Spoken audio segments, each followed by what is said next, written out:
Well, El Jefe, as they call you, I met you at Ace Hardware, and I figured we needed a resident old guy on here to give his take on what's going on in the world. But you're so old. And right now, so much of what's going on in the world is inflation. Joe Biden says he can't just flick a switch, and make gas prices go down. Hit the leftmost light switch by the door for me. What is the deal with inflation, and what is your thoughts on inflation, and how do we get to a point where we deflate? Okay, well, to start, it would take probably about, a couple of full courses in college to even introduce the subject. Okay, let's go. But we're going to do this thumbnail sketch real quick. Love it.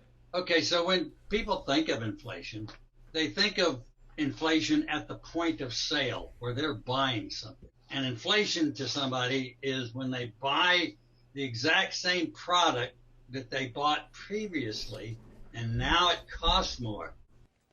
How much do clothes cost in the Matrix? And now it costs more. That's inflation. Now, what goes into inflation? There's an awful lot that goes into inflation. But what we have to do is we have to associate the concept of money with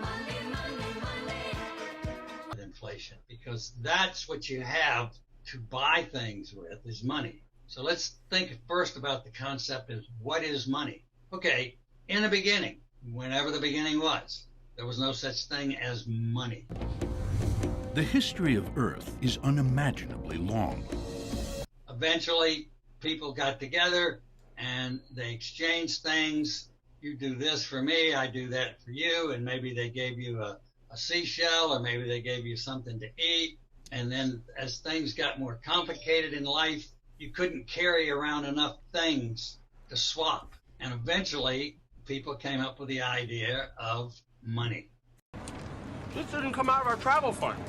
Oh. No, I was able to raise 25 extra bucks before we left. Where you could write down the value of something. Now, money, at first we started with coins. They started making coins. And the Romans, I'll use the Romans as an example. They made coins, and they made them out of precious metals, gold and silver. And the coin was actually worth what that gold and silver was. So you were giving somebody a coin that was actually worth something. It had a physical value. That gold had a physical value. But over time, the governments of Rome began to take out some of the valuable gold or silver and put another metal in, and the coins eventually became worthless as a coin or as a piece of metal. The Romans also used to, when they didn't have coins, to pay their legions, they gave them salt for pay. Now, salt was so valuable that you could carry around a sack of salt, and it was worth that much. Hence the expression, you aren't worth your salt. That comes from the Roman legion. When a soldier wasn't worth his salt, he didn't get paid. He didn't get his salt. But the soldiers liked the salt because that was a very useful commodity when they went to buy something. Okay, so we get away from the hard things, the coins, and we started having things that were very expensive and very big, and we come up with fiat currency, and that's paper. And they wrote down on the piece of paper, here, take this on the good faith of whoever issued it. And usually that was governments that issued it, although there have been individuals and private organizations that use paper of their own. And if you remember from the Confederate War, the South issued Confederate notes. And the joke got to be after a while after the war, that isn't worth a Confederate dollar, because Confederate dollars weren't worth anything. The U.S. And other countries essentially formed central banks, and the central banks issued currency. And it was on the good faith of the government to pay you off. Used to in America, you could take $1 to the Treasury and get silver or gold for the value of that paper. Well, you couldn't do that after 1932 when Franklin Roosevelt took us off of the gold standard domestically. And he took all of the gold from people, and people could not own gold except antique gold. They couldn't use gold to buy and sell things. Well, that introduced inflation, because now the paper dollars that we were handing back and forth were not very useful. So they printed on the paper dollar silver certificates. So they were backing the paper dollars with silver. And eventually they quit printing the silver on it, and they just said, this is good for all debt, and the U.S. government will back it up. So money gets to be kind of strange as a useful device. And in 1972 or 3, Nixon eliminated the gold standard. Accordingly, I have directed the Secretary of the Treasury to take the action necessary to defend the dollar against the speculators. I have directed Secretary Connally to suspend temporarily the convertibility of the dollar into gold or other reserve assets, except in amounts and conditions determined to be in the interest of monetary stability and in the best interest of the United States. Nixon eliminated the gold standard. At that time, gold was $38 an ounce. He eliminated the gold standard as it applied to the American dollar. No country could now make a demand on America. They could not bring U.S. dollars and say, give us gold for the dollar, because we no longer back the dollar with gold. That was in the early 70s. By the end of 1970, gold was worth $800. But gold wasn't worth any more. It just took $800 to buy an ounce of gold. So that's inflation. The item didn't change its value, but it just took more money to buy the item. And essentially, that's what inflation is all about. Your dollar will be worth just as much tomorrow as it is today. The thing that you're buying isn't worth more. It just takes more paper or fiat currency to buy it. And you have to come up with that extra paper money. And that's the problem that people have when things inflate. Your dollar will be worth just as much tomorrow as it is today.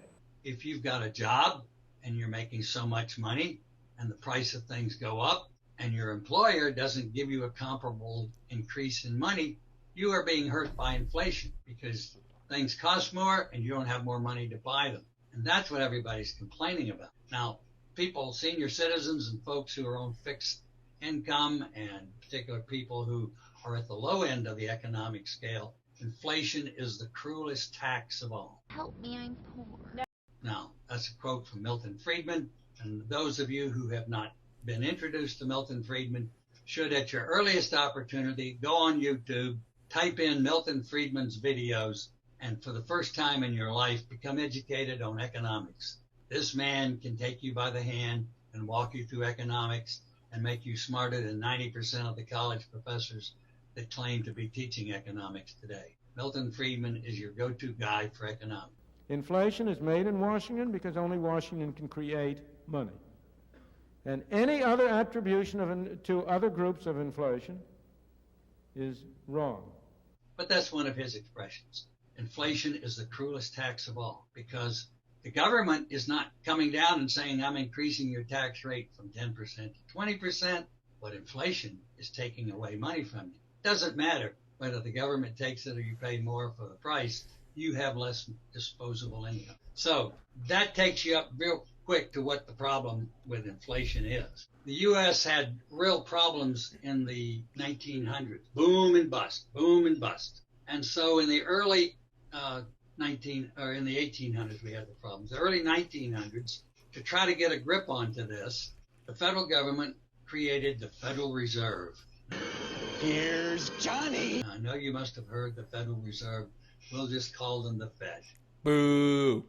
Now, the Federal Reserve, even though it has the name Federal Reserve, is not owned by the federal government. It is not even controlled by the federal government. It is a private consortium of banks. They are private banks, not federal banks. They just use the name because it sounds good. Now, the only control the government has is they pick the people who sit onto the Federal Reserve Board. And these people are the ones that set the interest rates. Now, their primary function of the Fed is to keep boom and bust from boom and bust, and to just kind of keep things going down on a nice level climb. Now, theoretically, we've agreed to accept a 2% inflation rate over time. And that means that over time, no matter without the boom and bust, you're still, the Federal Reserve adjusts the amount of inflation by the interest rates. And that is the interest that they charge other banks to borrow money from the Fed. So if they want to slow things down, they raise the rate of interest. And that means that money is harder to come by. The banks charge more to loan money. They charge more to individuals to borrow money, to buy a house, to buy a car. They charge other banks more money, and those banks have to pay interest, and then they have to charge interest for credit cards and everything like that. So, What did you say? so that's how the Fed is supposed to control things, is with the interest rate and the amount of money that we put into the system. Now, the people always used to say the Fed is printing money. No, the Fed doesn't print money. The Treasury prints money. The Fed just makes an entry in the computer. They don't print anything. They just put more money out there that the banks can borrow. There is no money to borrow, but they just make an artificial computer entry and say, now there's more money. And say, now there's more money. We went from 4 trillion to 20 trillion in about 3 or 4 years here of money that's out there. At any given time, there's not trillions of paper dollars out there. There's really only about 600 billion in circulation, but there are trillions on the ledger. And so that's why we had this huge influx of inflation. In the 70s, inflation got up to, at the banks got up to where they were charging as much as 18% interest. Wow. My own daughter and her husband borrowed to buy a house, and they had to pay 18% interest on the loan. Now, they weren't paying anything on the principal. They were struggling just to pay the interest on it. I personally had bought a house in the 70s, and I paid 8% loan. 8% is pretty big in today's thinking. We had people were buying houses down at 2 and 3%, and that's a pretty nominal amount of money to loan on. But housing loans are up now 4%, getting up to 5%, and that means that your house payments go way up because you got to pay that interest off along with the loan, with the principal. So money becomes the first thing you have to think about when you talk about inflation, because if you don't have any money, inflation doesn't bother you because you're not going to buy anything anyway. To buy something, you got to have money. So you got to worry about the money, and you got to look at where the money's coming from. And the money is from the Treasury Department, who borrows money from the Fed. And really, it's kind of a funny scheme where they take the money out of one pocket and put it in the other pocket. There's really no money there. There's just computering. And that's where the inflation has really gotten out of hand. Let's just think, though, that there are some things that do not track with inflation. In 1982, I bought the parts to make a computer. I paid $1,800 for the parts to make a computer that had 64K of RAM. 64K. Working with a computer's great. I mean, it's godlike in a way. You imagine? I have a watch that I bought at Walmart that's got more power than that. Mm-hmm. And I paid $12 for it. Okay, so you can go buy a computer today. My computer, I paid $500. It's got mega capability storage, but I only paid $500.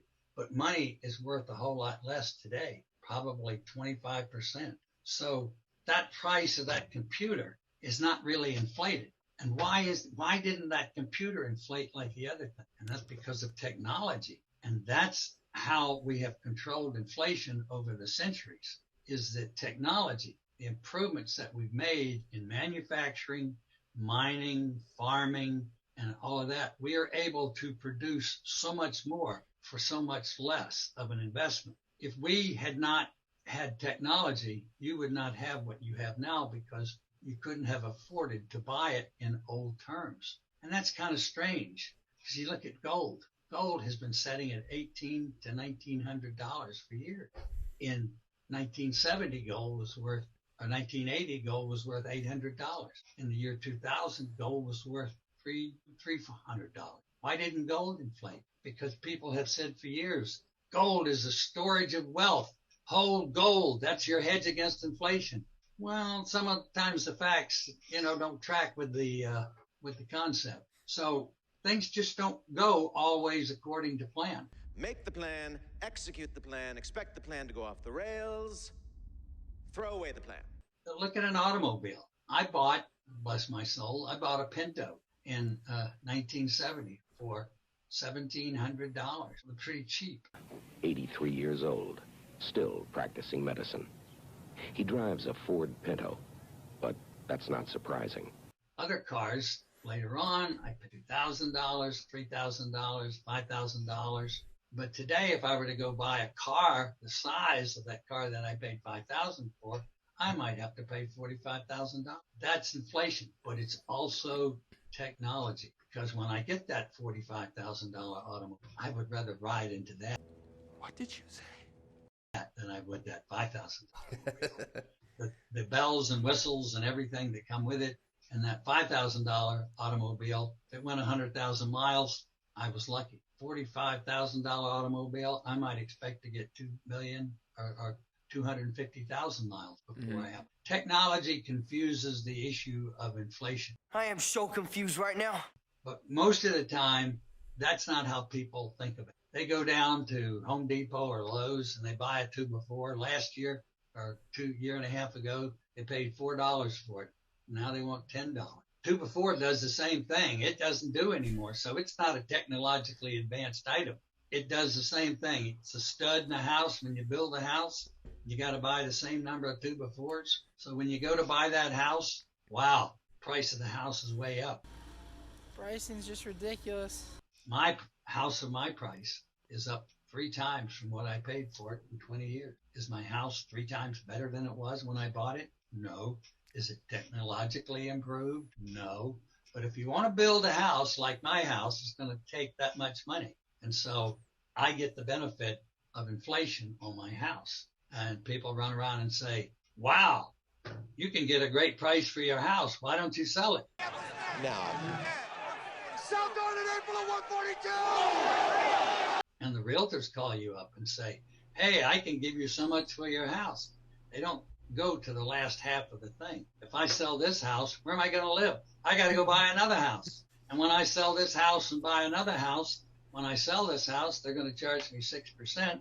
And when I buy the other house, 6% of the value is the realtor's fee. So that's 12%. So I sell this house, I buy another house, I've lost 12%. Strange the way things work. You have to think your way through. So how would I fix inflation? Yes. Get things are bad, but what are we doing to fix it?